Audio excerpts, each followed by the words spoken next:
सुप्रभात। कक्षा दूसरी, विषय हिंदी, उपविषय पाठ 8 भविष्यवाणी तथा पाठ 9 चांद का कुर्ता। पुस्तक का नाम नई गुलमोहर हिंदी पाठ्य पुस्तक। व्याख्यान 3। आज इस व्याख्यान में हम पाठ 8 भविष्यवाणी तथा पाठ 9 चांद का कुर्ता की दोहराई करेंगे। सबसे पहले हम पाठ 8 भविष्यवाणी को जानते हैं। इस पाठ में एक किसान के विषय में जानेंगे जो काम करने में विश्वास करता है। किसी देश में पंडितों ने भविष्यवाणी की कि अगले 5 साल तक बारिश नहीं होगी। यह सुनकर सभी किसानों ने खेतों में काम करना बंद कर दिया। उनमें से एक किसान भविष्यवाणी के बाद भी खेत में काम करता रहा। उसी समय ऊपर से घने काले बादल गुजर रहे थे। उन्होंने उस किसान से पूछा कि क्या तुम्हें नहीं मालूम कि अगले 5 साल तक बारिश नहीं होगी? किसान ने बादलों को उत्तर दिया कि अगर मैं 5 साल तक खेतों में काम नहीं करूंगा तो काम करना ही भूल जाऊंगा। बादल उसकी बात सुनकर सहमत हो गए। एक बूढ़े बादल ने कहा कि अगर हम भी 5 साल तक नहीं बरसेंगे तो बरसना ही भूल जाएंगे। यह सुनकर बादल रिमझिम बरसने लगे। मूसलाधार वर्षा से चारों ओर हरियाली छा गई। अब हम इस पाठ को पढ़कर भी समझते हैं। अभी आपने सार रूप में जाना था, अब हम इस पाठ को पढ़कर समझते हैं। प्राचीन समय की बात है। एक बार पंडितों ने भविष्यवाणी की। उन्होंने कहा, देश में अगले 5 वर्षों तक बारिश नहीं होगी। यह सुनकर सभी परेशान हो गए। किसानों ने खेतों में काम करना बंद कर दिया। वे सोचने लगे, जब बारिश नहीं होगी तो फसल कैसे उगेगी? अगर बीज बोएंगे तो वे भी नहीं उगेंगे। सारी मेहनत बेकार जाएगी। पर एक किसान हर साल की तरह हल और बैल लेकर खेत में पहुंच गया। फिर वह खेत की जुताई करने लगा। उसी समय ऊपर से घने काले बादल गुजर रहे थे। उन्होंने उस किसान को खेत में हल चलाते देखा। बादल रुककर किसान को काम करते देखते रहे। उन्हें आश्चर्य हुआ कि किसान खेत में काम क्यों कर रहा है। उसे तो मालूम है कि अगले 5 वर्षों तक पानी नहीं बरसेगा। वे बड़ी देर तक आपस में बातें करते रहे। फिर उन्होंने एक बादल को किसान के पास भेजा। उसने किसान के पास आकर कहा, कहो भाई, कैसे हो? किसान बोला, ठीक हूँ भाई, तुम बताओ कैसे हो? बादल बोला, क्या तुम्हें पता नहीं कि अगले 5 वर्षों तक पानी नहीं बरसेगा? किसान ने जवाब दिया, पता है, अच्छी तरह से पता है।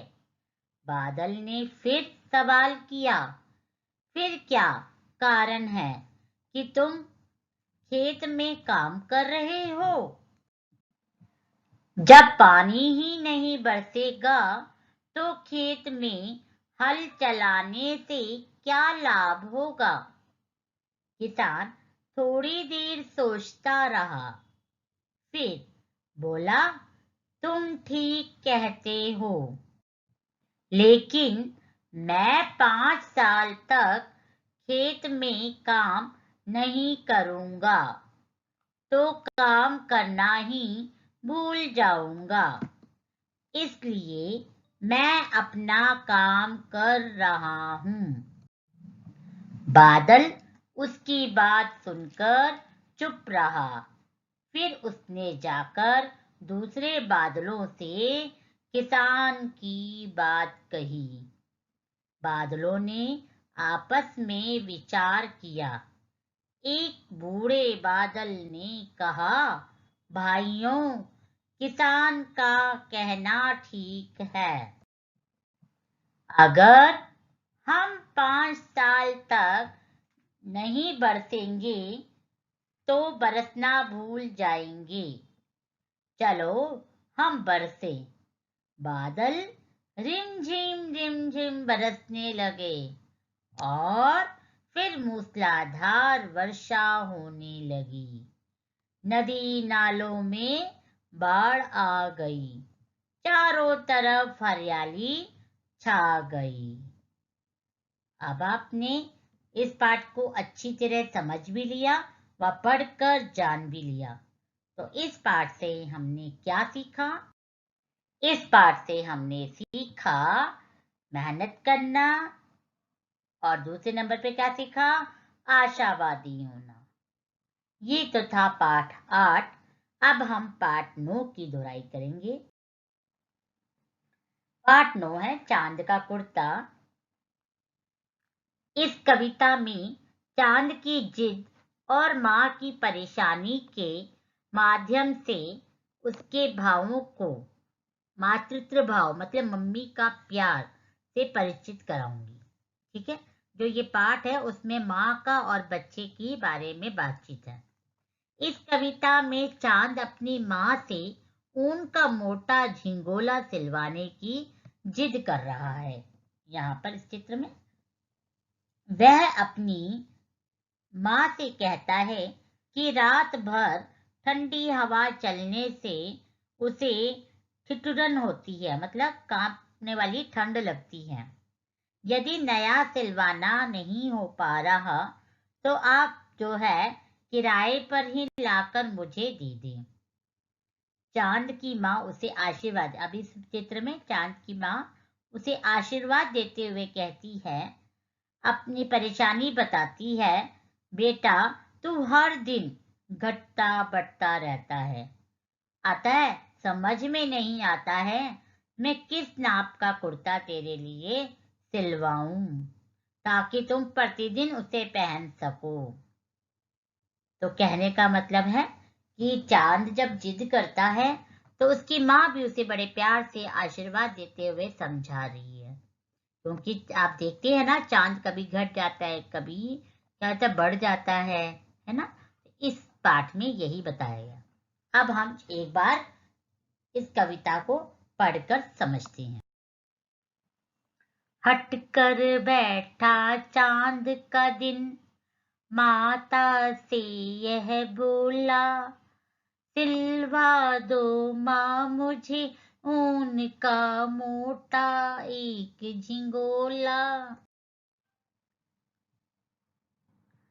सन सन चलती हवा रात भर, जाड़े से मरता हूँ, ठिठुर ठिठुर कर किसी तरह यात्रा पूरी करता हूँ। आसमान का सफर और यह मौसम है जाड़े का, ना हो अगर तो ला दो कुर्ता ही कोई भाड़े का।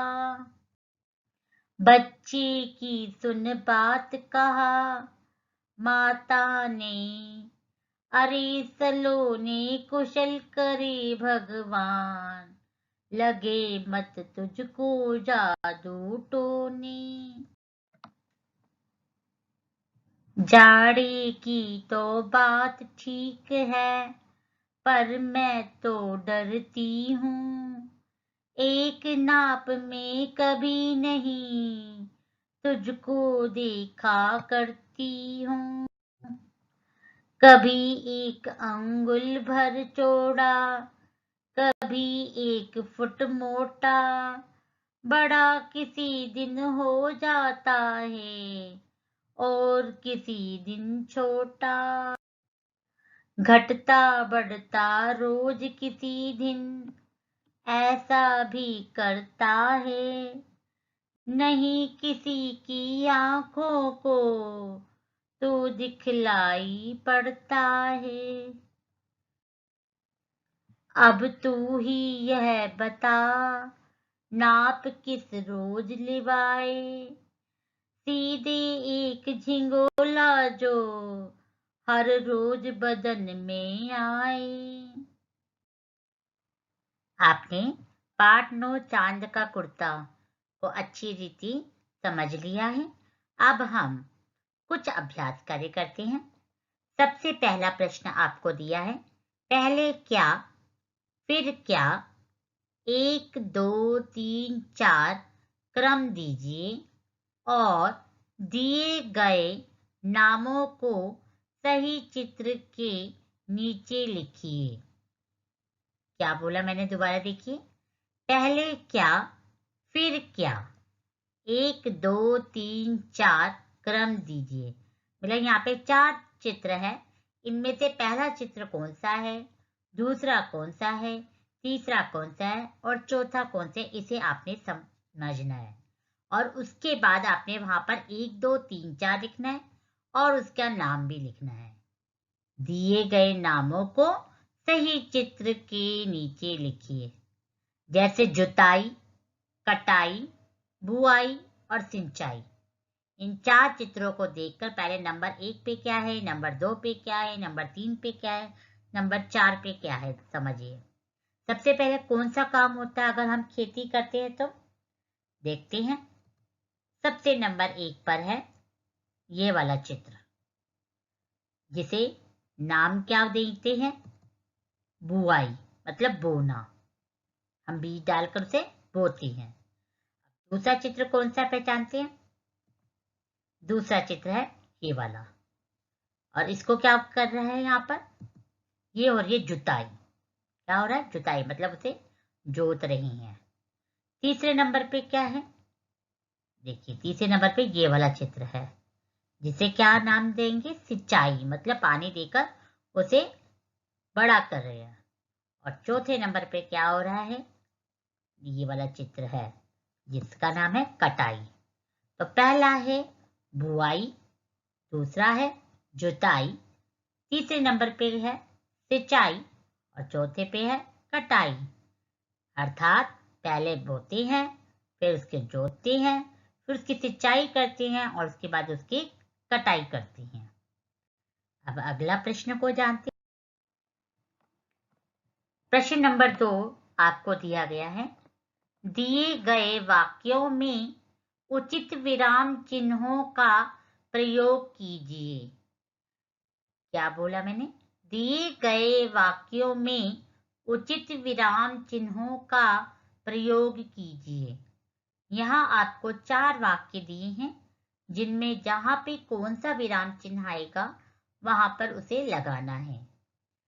जैसे पहला वाक्य है, जब बारिश नहीं होगी तो फसल कैसे उगेगी? तो इसका उत्तर हम जानते हैं। देखिए, जब बारिश नहीं होगी के बाद थोड़ा रुकना है, तो हमने यहाँ कोमा लगाया। तो फसल कैसे उगेगी ये पूछा, इसलिए इसके पीछे प्रश्नवाचक चिन्ह लगाया। ठीक है, इसे कहते हैं विराम चिन्हों का प्रयोग। ख पे है, ऊपर से घने काले बादल गुजर रहे थे। अब इसमें क्या आएगा देखते हैं। ऊपर से घने काले बादल गुजर रहे थे, ये साधारण वाक्य है, तो इसके बाद हमारा क्या आएगा? पूर्ण विराम। तीसरा है ग, नदी नालों में बाढ़ आ गई। इसमें कहाँ पे क्या लगेगा देखिए, ये भी साधारण वाक्य है, इसलिए हमने इसमें पूर्ण विराम का प्रयोग किया। नदी नालों में बाढ़ आ गई। ठीक है। घ पे दिया है वाक्य, भाइयों किसान का कहना ठीक है। देखिए, यहाँ पर बीच में रुका जा रहा है, तो आपको पता है कि भाइयों संबोधन दिया जा रहा है, तो इसलिए विस्मयादि बोधक चिन्ह होता है, जिसके एक सीधी रेखा और उसके नीचे बिंदी। किसान का कहना ठीक है, और उसके बाद क्या आया? पूर्ण विराम। ठीक है, इस प्रश्न को उत्तर को आप अच्छी रीति समझ गए होंगे। अब हम प्रश्न नंबर 3 को जानते हैं। नीचे दिए गए शब्दों में से जो समूह के अंतर्गत नहीं है उन्हें अलग लिखिए। क्या बोला? प्रश्न दोबारा समझिए आप। नीचे दिए गए शब्दों में से जो समूह के अंतर्गत नहीं है उन्हें अलग लिखिए। कुछ शब्द दिए गए हैं, जो उस में से अलग होगा उसे आपने अलग करना है। जैसे देखिए, क, सर्दी, गर्मी, वर्षा, संत और पतझड़। क्या दिया है? सर्दी, गर्मी, वर्षा, संत, पतझड़। और खा पे क्या दिया देखिए, अब आप सोच के रखना इसका उत्तर। टोपी, स्वेटर, कंटोपा, बैग, दस्ताने। क्या क्या दिया है? टोपी, स्वेटर, कंटोपा, बैग, दस्ताने। क पे दिया है, गिलास, पेंसिल, प्लेट, चम्मच, कटोरी। घ पे दिया है, पुस्तक, कॉपी, पेंसिल, पेन, हॉकी। तो हम इसके उत्तरों को जानते हैं। सबसे पहले है सर्दी, गर्मी, वर्षा, संत और पतझड़, जिसका उत्तर क्या है? संत। खा पे है, टोपी, स्वेटर, कंटोपा, बैग, दस्ताने, जिसका उत्तर क्या है? जानते हैं? बैग। क्योंकि ये सब सर्दियों में पहने जाते हैं, लेकिन बैग को कोई हम अपने शरीर पर नहीं पहनते, तो कभी जाते हैं तभी पहना जाता है। ये अलग है बैग। तीसरा है गिलास, पेंसिल, प्लेट, चम्मच, कटोरी। इसमें से क्या अलग है? पेंसिल अलग है, क्योंकि बाकी चीजें खाने के लिए इस्तेमाल की जाती हैं या पीने के लिए इस्तेमाल किया गया, लेकिन जो पेंसिल है ये आपका स्टेशनरी आइटम है, जो काम करने के में प्रयोग होता है। चौथा है पुस्तक, कॉपी, पेंसिल, पेन और हॉकी। इसमें से क्या अलग है? हॉकी। बिल्कुल सही। तो आपको ये पता होना चाहिए हमें कौन सा जोड़ा सही नहीं है, उस शब्द को अलग लिखना है। ठीक है, अगला देखते हैं। उल्टे अर्थ वाले शब्द लिखिए। क्या है प्रश्न? उल्टे अर्थ वाले शब्द लिखिए। जैसे आपको शब्द दिया आसमान, फिर दिया कुशल, उसके बाद दिया सर्दी, और उसके बाद दिया बड़ा। क्या दिया? क पे आसमान, ख पे कुशल, ग पे सर्दी और घ पे बड़ा। आसमान का उल्टा क्या होगा? देखेंगे जमीन। और कुशल का उल्टा क्या है? अकुशल। सर्दी का उल्टा क्या है? गर्मी। और बड़ा का उल्टा क्या है? छोटा। तो आपने उल्टे अर्थ वाले शब्द को भी अच्छी रीति समझ लिया होगा। हम क्या करेंगे? आज का अपना गृह कार्य को जानेंगे। आज आपका गृह कार्य क्या रहेगा? प्रदत्त कार्य करो। सबसे पहले आपने प्रदत्त कार्य में अपना नाम और दिनांक लिखना नहीं भूलना। जैसे पहला प्रश्न दिया गया है, सही स्थान पर बैठा अथवा बैठी लिखिए। बैठा कहाँ होता है? जो पुरुष होते हैं उधर पुल्लिंग होती हैं, उनमें बैठा का प्रयोग होगा। जो स्त्रीलिंग अर्थात स्त्रियां होती हैं उनके आगे बैठी का प्रयोग होगा। ठीक है। जैसे क पे दिया चांद, ख पे दिया माँ, ग पे दिया लड़का, घ पे दिया लड़की, यहाँ पे दिया बिल्ली और चा पे दिया कुत्ता। तो आपने देखना चांद के सामने बैठा आएगा या बैठी, इसे सोचकर आपने इसे लिखना है दिए गए जगह पर। अगला प्रश्न देखिए। प्रश्न नंबर 2 दिया मैंने, दिए प्रश्नों के उत्तर दीजिए। यहाँ मैंने आपको प्रश्न दिए हैं जिनके उत्तर आपको दिए गए खाली स्थान में लिखने हैं। तीसरा प्रश्न है, दिए गए शब्दों के अर्थ लिखिए। आपको यहाँ पर कुछ शब्द दिए गए हैं जिनके आपको अर्थ सोचकर यहाँ पर लिखने हैं। इसके बाद है प्रश्न नंबर 4, दिए गए वाक्यों में नाम वाले शब्दों को रेखांकित कीजिए। आपको वाक्य दिए हैं, इसमें जो नाम वाले शब्द है उसके नीचे आपको रेखा लगाना है। अब आप जानेंगे कल के गृह कार्य का हल। कल मैंने आपको दिया था शब्दों का अर्थ लिखने के लिए। आप सभी ने अपनी कॉपी में बड़े ही सुंदर तरीके से लिखा होगा और मैं आशा करती हूँ आपने कोई भी गलती नहीं की होगी। इस प्रकार मैंने आपको बताया था कि पहले दिनांक लिखना है, फिर दिन, फिर पाठ का नाम। तो आप सभी ने इसे लिखा होगा। फिर आपने शब्दार्थ भी लिखा होगा। यहाँ पे शब्द और बीच में डैश और अर्थ। तो एक बार देख लेते क्या आपने सही लिखा। आप अपना उत्तर पुस्तिका में जांच लें क्या आपने शब्द और अर्थ सही लिखे। तो यदि आपसे गलती हो गई है तो उसे आप ठीक कर लें। पहला शब्द है हट, जिसका अर्थ है जिद। दूसरा शब्द है झिंगोला, जिसका अर्थ है छोटा कुर्ता व झबला। तीसरा है ठिठुर ठिठुरना, जिसका अर्थ है ठंड से कांप कांप कर। चौथा है सफर, जिसका अर्थ है यात्रा।